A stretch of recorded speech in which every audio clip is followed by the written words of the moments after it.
And then warm up 2. So we're gonna Buddha squat, glass leg right. I like to start here, bring my arms into a T, come in, go into the deep squat, really sit into this, right? Some of you guys will really notice with swimming, this is a big limitation. If your ankles come off and you can't get your hips down to the ground, you can't get in a deep squat, this is really something we want to talk about, work on. Notice that as a limitation. But Buddha squat is this, come down and extend up, right? You want to get fancy with it, you can come up and come into single leg, like this.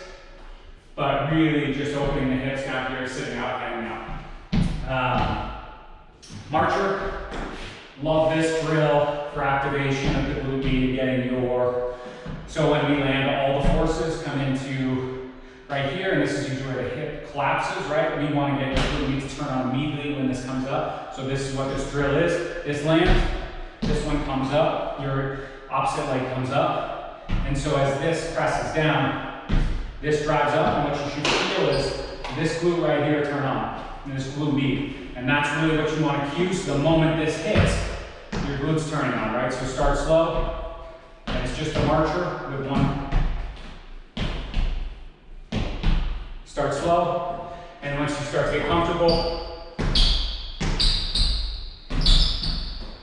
you can do a little quick steps and then a little hop. And if you really want to start to mix it up once you get fluid, this you can go. That's B-skip, sorry. But you can go, okay, one side, 2 sides. And emphasize again your weak side there. Hip hike. 3 standard.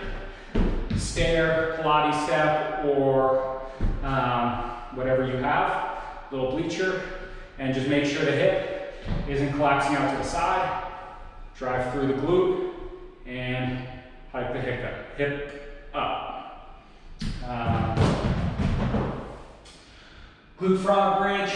Again, I talked about this in the form of 1, feet here, leg apart, and holds, right? Maybe 10 of those.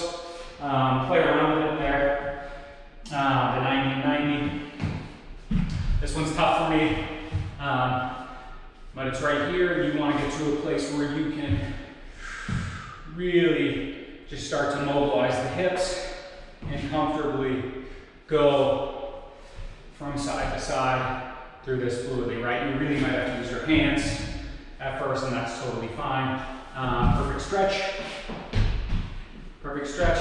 Deep lunge, both hands on the inside of the foot. Extend out and up and play with it, right? You can drop this knee down. You can feel it through your hip flexor. You can go more of a hamstring stretch. Lots of good stuff happens in there. That's why it's my favorite stretch. Really the entire body movement, right? Kneeling quad stretch. And play with this. You might want to use a little bit of foam under your knee, but I really like these stretches to be dynamic, so I'll pull, right, and hold for a second or 2, and then let go. And then 3 times 1 minute jump rope or bilateral pull, both you have, right? So ideally we have a jump rope by now.